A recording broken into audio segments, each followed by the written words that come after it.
Saludos, bienvenidos a Valores de Acero, un programa que intenta ofrecer una televisión propositiva y que intenta reflexionar sobre los temas que día a día vivimos usted, un servidor y nuestro invitado. Hoy vamos a hablar de educar con valores, pero con un ejemplo bien concreto, en un lugar conocido, porque aquí vino el director de ese lugar, un fraile Agustino Recoleto. Este lugar se encuentra en Costa Rica, se llama la Ciudad de los Niños. Y bueno, yo quisiera que retomásemos este tema de la Ciudad de los Niños, que nos explicase Josefa Guzmán, bienvenida. Muchas gracias, Ray. Josefa Guzmán está implicada en la Ciudad de los Niños, educadora de vocación y apasionada por la educación.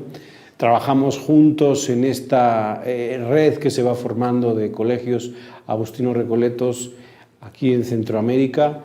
Y bueno, pues nos puedes explicar, vamos a retomar y explicar a nuestra audiencia, todas las personas que nos siguen, bueno, ¿qué es la Ciudad de los Niños? Se encuentra en Costa Rica, se encuentra en Cartago, pero exactamente, ¿qué se hace en la Ciudad de los Niños?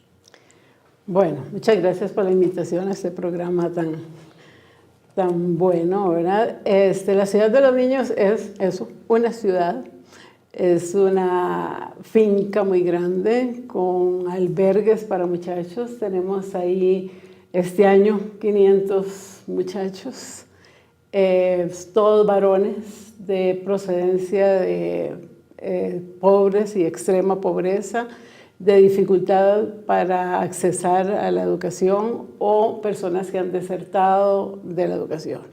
Ahí es un modelo que incluye la convivencia e incluye la formación integral, la formación técnica y académica. En esta institución hay un colegio técnico, lo llamamos en Costa Rica, para Costa Rica un colegio técnico es lo que sería para México secundaria y preparatoria, y en la etapa de preparatoria ellos se especializan en un área técnica. Ofrecemos a estos muchachos 4 opciones de áreas técnicas: mecánica automotriz, agroindustria, mecánica de precisión y electrotecnia. Se caracteriza por uno de los colegios técnicos privados del país, privados en el sentido de que tiene una administración privada a cargo de la Orden Agustino Recoleto, y el financiamiento de los docentes sí es por parte del Estado. Josefa, dentro de la Ciudad de los Niños hay también un grupo de personas, de jóvenes, que vienen de lugares, escasos recursos, pero sobre todo con costumbres de la tierra, indígenas. ¿Cómo se está haciendo esta integración en la ciudad a todo este estudio y toda esta disciplina que lleva la Ciudad de los Niños? Bueno, la sociedad actual es una sociedad compleja, ¿verdad? Y cuando en estas instituciones se hace la atracción de muchachos, ahí llegan muchachos que vienen en situaciones complejas de sectores urbanos, como también de situaciones complejas de pobreza o de riesgo social de la zona indígena o de la zona menos urbana, digamos más rural. Solo ese detalle, tener a los muchachos juntos con culturas y experiencias muy distintas, ya es un desafío grande. ¿Y esto que le deja a un maestro, a un educador, cuando está con toda esta complejidad de culturas?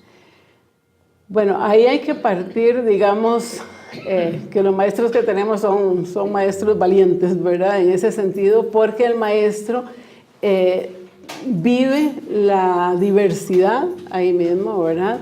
Y tiene que trabajar con estos muchachos más en lo que ellos son cada uno, de su procedencia. No es ubicar al muchacho en una forma de ser, sino que es explorar esas formas de ser, tratar de que ellos mismos identifiquen sus debilidades, que ellos mismos identifiquen sus limitaciones e irlos orientando para que... Esto es un desafío a nivel de la educación que lo tienen todos los maestros en todos los colegios y escuelas, ¿verdad?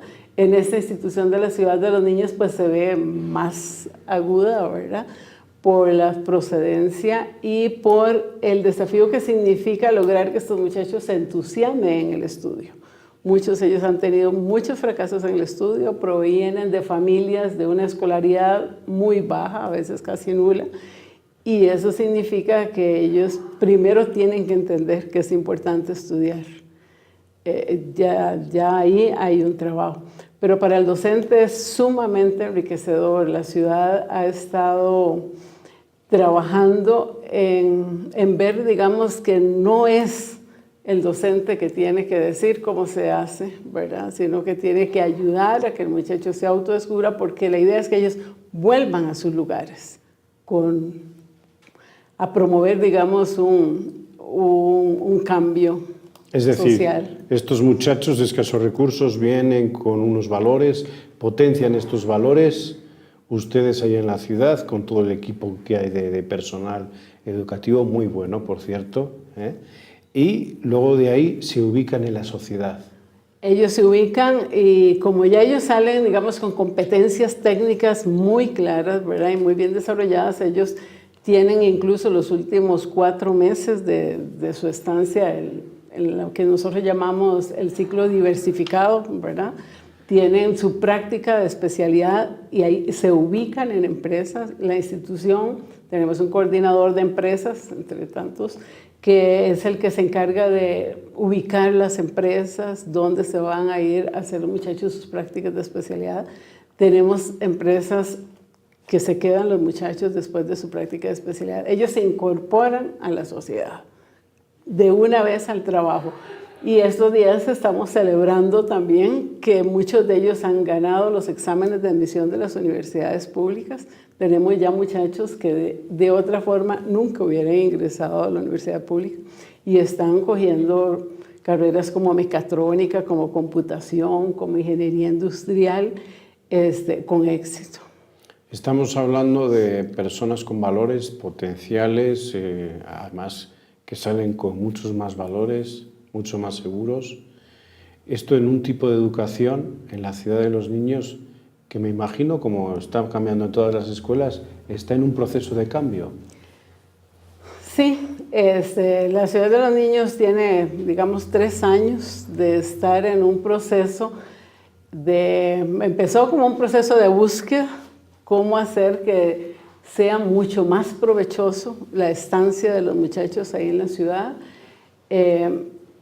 La realidad que nos está tocando vivir y que les toca vivir a estos muchachos es una realidad sumamente cambiante, sumamente desafiante tecnológicamente, y ellos tienen que entender, y los profesores tenían que entender que los muchachos había que educarlos en un concepto de educación permanente, y había que prepararlos para que ellos enfrentaran esos cambios que ni nosotros sospechamos cuáles van a ser, pero ellos tienen que estar preparados para enfrentarlos.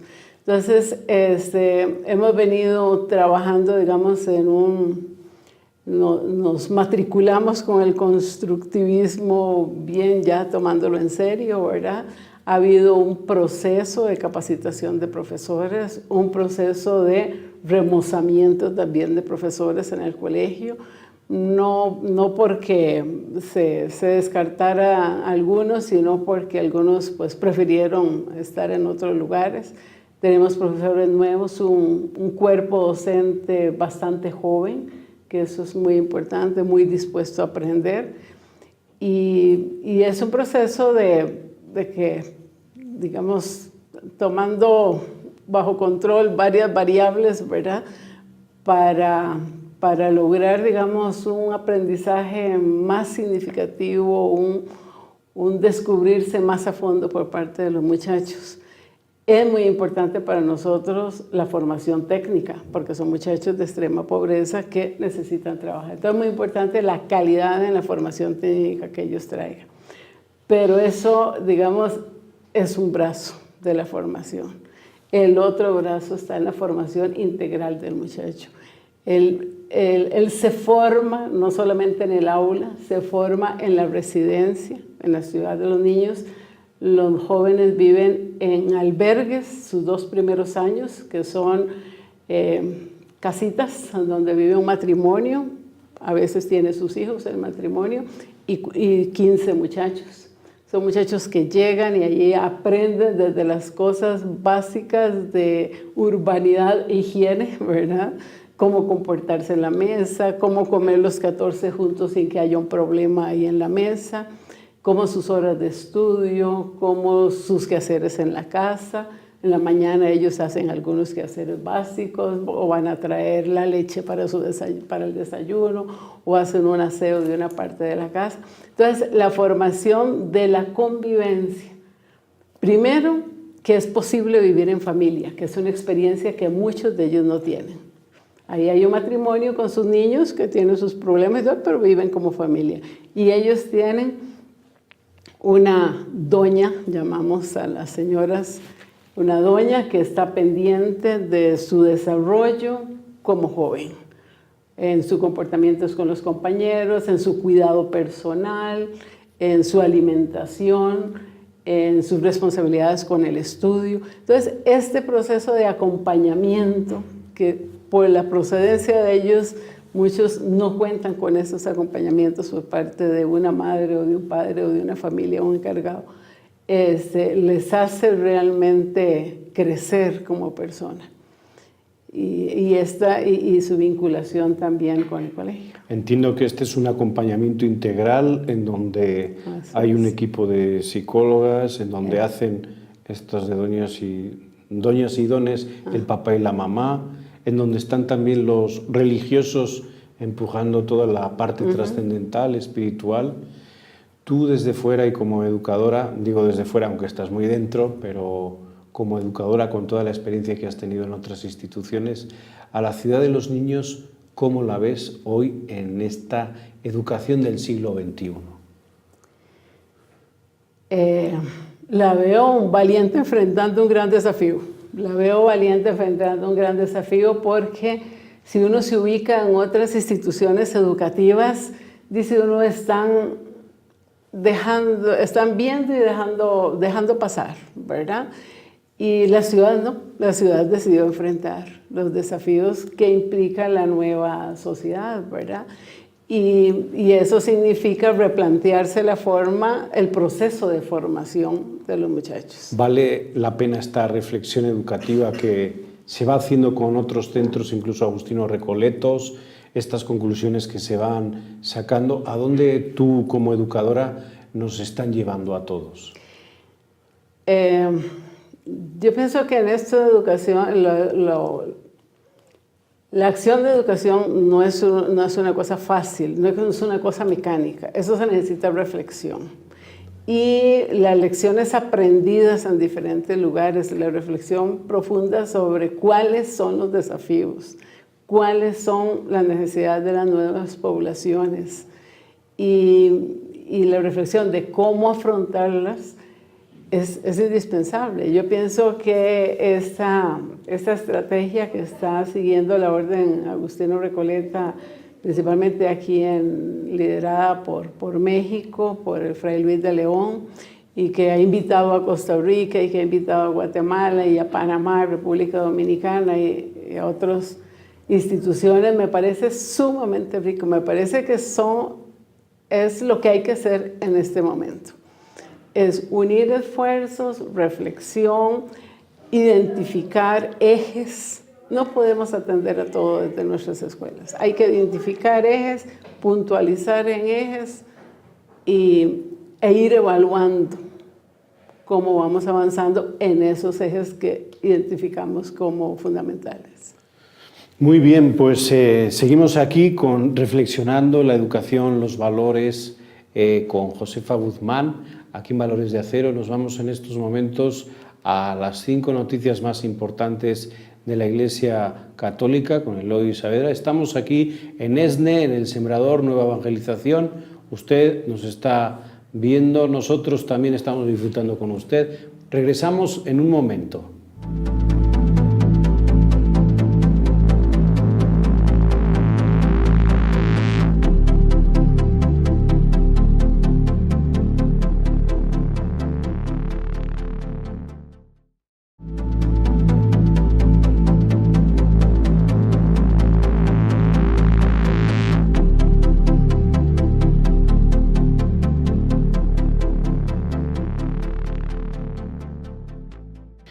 Muchísimas gracias por esas 5 noticias más importantes de la Iglesia Católica que nos acaba de pasar Eloy Saavedra. Seguimos aquí en Valores de Acero, seguimos con ustedes hablando de la educación con valores, la educación específicamente en un ministerio muy querido por todos los agustinos recoletos y muy especial y entrañable, como es el de la Ciudad de los Niños en Costa Rica. Con nosotros está Josefa Guzmán, una de las grandes educadoras ahí en Cartago y sobre todo pues en la Ciudad de los Niños. Estamos comentando pues todo esto de la nueva educación, cómo se está implementando la nueva educación en la Ciudad de los Niños. Y bueno, aquí en México, Josefa, se habla de reforma educativa. Y también el Papa Benedicto XVI habla de una emergencia educativa. Desde tu lado, como madre de familia también te lo pregunto y como educadora, aquí se juntan las dos, ¿no? ¿Cómo ves esto de la emergencia educativa? ¿Se sabe mentalmente y no se está haciendo nada? ¿O se está haciendo algo y por eso se está diciendo ahora? ¿Cómo lo ves tú? Pienso que es que ya se está tomando conciencia, de hecho, ¿verdad?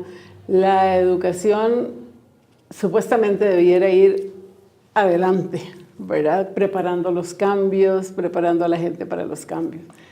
Pero es una actividad o es un sector, digamos, que es muy resistente a los cambios, ¿verdad? Cuesta mucho hacer cambios. Me decía un compañero, un ingeniero, que qué cosa más terrible darle un curso a un grupo de profesores. Realmente los docentes, soy docente de profesión, por eso lo digo. Los docentes, pienso que nos han formado y nos formaron en un paradigma que ya no es válido. Es el paradigma, usted lo va a saber todo, usted sabe todo. Incluso eso lo perciben los profesionales de otras áreas cuando trabajan con docentes.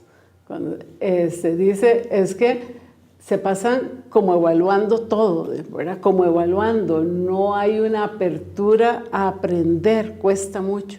Pero pienso que ya hay reflexiones importantes, ¿verdad? Que están diciendo, atención, ¿verdad? Hay una emergencia educativa, hay cambios en la sociedad y hay poblaciones que no están pudiendo aprovecharse de estos cambios precisamente por la falta de capacidad de entender esos cambios, ¿verdad? Y de ver las oportunidades que generan esos cambios, como también los peligros que tienen algunos de los cambios. Entonces yo pienso que sí hay, uno ve, por ejemplo, todas las reflexiones en la OEI, la Organización de Estados Iberoamericanos, toda la dinámica planteada por Marchesi fundamentalmente en relación con las metas educativas 2021, ¿verdad? Eso ha sido un desafío. Y uno ve, por ejemplo, cuando la UNESCO declaró la educación para todos, ¿verdad? Muy bien, entonces ante una educación para todos, los indicadores para los países eran prácticamente de números, ¿verdad? De porcentaje de personas con primaria, con secundaria, alfabetizados, no alfabetizados. Y a los pocos años tuvo que decir la UNESCO, oiga, era educación de calidad para todos, ¿verdad?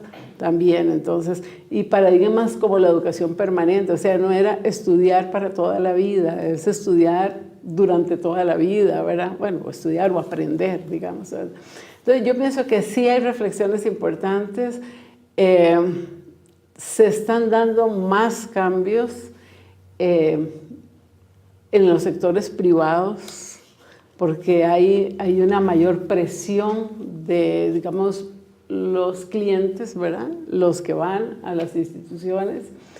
En los sectores públicos, bueno, aquí en México ha habido yo sinceramente no conozco los detalles de la reforma, pero se animó el país a plantear una reforma que tendrá sus debilidades, que tendrá sus fortalezas, pero el solo hecho de tomar esa decisión ya es importante. Puede ser que haya que arreglarle muchas cosas, puede ser, pero ya hubo, como diciendo, se pueden tomar decisiones de cambiar algunas de las cosas.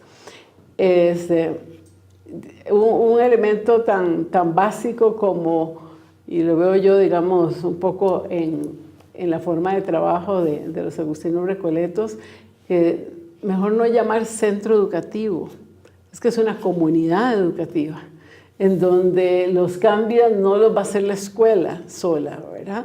Ahí están los padres de familia, los estudiantes, las jefaturas, ¿verdad? En caso de las instituciones particulares que no están asociadas a ninguna organización religiosa, pues los dueños, ¿verdad? Las juntas administrativas tienen que hacer. En la Ciudad de los Niños ha habido una experiencia importante, digamos, ¿verdad? Que la junta directiva de la Ciudad de los Niños, pues, ha venido jalando, ¿verdad? Las inquietudes manifiestas por los frailes, que fueron los quienes quieren, en particular el padre Jesús María Ramos, ¿verdad? Después de conocer la experiencia en el Fray Luis de León y ver, digamos, que era una experiencia que, si bien la institución de salud de los niños es muy diferente, pero en lo que es el espíritu de la formación o de los procesos formativos se puede copiar, digamos así. La junta directiva ha estado empeñada, son varias etapas. Primero entender, después pues, tener una actitud de apertura, sí, hagamos un cambio. Bueno, ¿qué implica ese cambio? Implica el personal de docentes, evaluar personal, hablar con personal, decidirse a actualizar personal, a capacitar personal. Implica estructura tecnológica también, ¿verdad? Eso implica dinero y entonces a buscar padrinos, ¿verdad? Para apoyos. Pero sí, yo creo que esa emergencia educativa, lo más importante es que se está tomando conciencia de ello, ¿verdad? Y que se están poniendo en evidencia, digamos, retos. Y si algunos de los proyectos donde se asumen esos retos van saliendo exitosos, hay una gran responsabilidad con esos cambios. Tienen que salir exitosos para que otras instituciones se apunten a esos cambios, ¿verdad? Haciendo una lectura rápida en esto de las reformas, en esta emergencia educativa, haciendo una lectura rápida de un proyecto educativo institucional que lo quiere llevar la Orden de los Agustinos Recoletos a toda la educación de la Orden en los 19 países donde está, en una lectura rápida del PEI, que se llama así, Proyecto Educativo Institucional. ¿Qué le echas de menos al PEI? ¿Qué le echo de menos al PEI? No sé, tal vez yo no estoy tan dentro del proceso, ¿verdad? Ajá. Yo pues estoy en la Ciudad de los Niños. Como una espectadora más, sí, te dan ajá. este documento, lo lees y pues ¿qué te convence o qué no te convence o qué le falta? En la lectura rápida que he hecho, ajá, ¿verdad? Desde fuera, la siento extraña. La siento extraña como a nuestras realidades, ajá, ¿verdad? Pienso que a lo mejor es que lo clave en estos procesos es que quienes van a tener que ejecutar las acciones, quienes van a tener que poner en marcha los cambios, deben sentirse parte de la decisión de esos cambios. Entonces, bueno, en la Ciudad de los Niños, por lo menos nunca participamos en ninguna discusión al respecto, sino que cuando conocimos fue el documento. Entonces dice uno, bueno, voy a entenderlo y voy a tratar de ver, porque tiene cosas buenas, o sea, uno no puede decir tiene cosas malas, lo que puede decir uno es, voy a entenderlo, porque no participé en el proceso. A mí me parece, yo no sé, digamos, cuánto habrán participado otras instituciones, ¿verdad? Pero creo que el asunto de articular instituciones, el asunto de reflexiones conjuntas, si no se hizo, porque puede ser que sea yo la que esté muy atrás de eso, ¿verdad? Es indispensable que se haga ahora, ¿verdad? Y tiene que ser, digamos, discusiones transversales, digamos, en la orden, digamos, a nivel de las instituciones educativas, en el sentido de que si solo nosotros por aquí y solo otros por allá y solo otros por aquí, al final de cuentas se pierde la riqueza de las discusiones de los diferentes grupos o grupos de países o grupos de colegios. Yo pienso que tiene que abrirse, ahora la tecnología facilita las comunicaciones, ¿verdad? Y tiene que hacerse así un trabajo de conciencia, ¿verdad?, en las instituciones, de la importancia de ese trabajo en conjunto, de conocer experiencias que se están haciendo en las instituciones, de valorar esas experiencias, de tropicalizar, decimos nosotros, ¿verdad?, esas experiencias, ¿verdad?, para no trabajar uno sobre qué sé yo, procesos que ya, no sé, iniciando o experimentando con procesos que ya fueron experimentados, que no dieron éxito, o que ya fueron experimentados y ya hay lecciones aprendidas al respecto.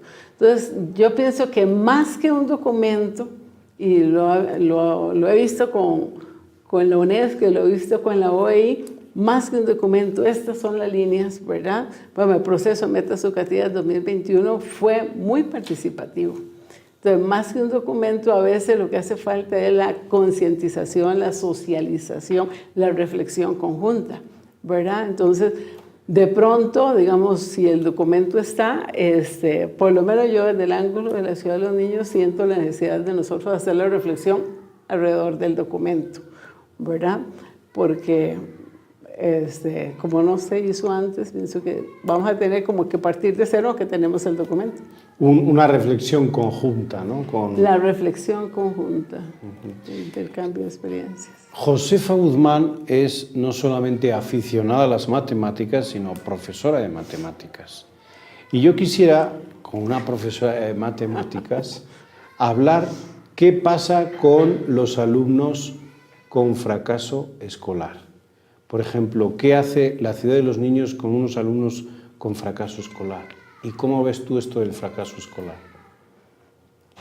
Bueno, el fracaso escolar es multivariable, ¿verdad? Las razones del fracaso escolar. Entonces, más que ver fracaso escolar como título de fracaso escolar, es ¿por qué el fracaso escolar? ¿En qué áreas es el fracaso escolar? ¿Cuáles profesores están provocando el fracaso escolar? Yo pienso que a veces el fracaso escolar no es culpa del estudiante, ¿verdad? Yo diría que la mayoría de las veces, el fracaso escolar no es culpa del estudiante, es o falta de atención al estudiante o no haber identificado la inteligencia del estudiante, ¿verdad? O debilidad del profesor, ¿verdad? Algunos achacan el fracaso escolar a la indisciplina del estudiante y a mí sí no me gusta hablar de disciplina escolar, ¿verdad? Porque hay disciplina para cada una de las materias. O sea, ¿qué estamos entendiendo como disciplina actualmente? Antes disciplina era estar en tu pupitre, ¿verdad?, en silencio, escuchando al profesor, y si querés hablar, tenés que levantar la mano hasta que te den la palabra, ¿verdad? La disciplina ahora es distinta, o sea, es comportarse de acuerdo a la actividad que se está haciendo, ¿verdad? Porque igual si es una actividad donde se exige mucha participación del estudiante y el niño está ahí y que no quiere participar, o sea, es un problema de disciplina del muchacho en eso. O sea, él no está actuando acorde con las instrucciones, no está actuando, y no quiere decir esto que está haciendo problema al resto de los estudiantes. Entonces, yo creo que el fracaso escolar tiene su origen fundamentalmente en la capacidad del docente de atender al estudiante. Por eso, digamos, ahora uno podría decir, ¿por dónde empezamos? ¿Verdad? Porque el docente viene de una universidad. ¿Cómo estamos preparando a los docentes en las universidades? En Costa Rica se hizo una reflexión hace como 2 años de las universidades que preparan docentes y un poco era mea culpa, mea culpa. ¿Qué te parece si esta reflexión la dejamos para otro programa? Si quieres la dejamos para Educación y Conciencia con Conchita en el próximo programa y nos quedamos aquí, justamente a la entrada de la universidad. Nos quedamos con toda esta experiencia. Muchísimas gracias, Josefa, por dedicarnos este tiempo ahora que estás aquí en México, a punto de otras reuniones y toda esta agenda. Aprendiendo. Muchas gracias por estar aquí con nosotros. Muchas gracias a ustedes por seguirnos aquí en Valores de Acero a través de El Sembrador Nueva Evangelización en ESNE. Nos vemos en el siguiente programa y hasta la próxima.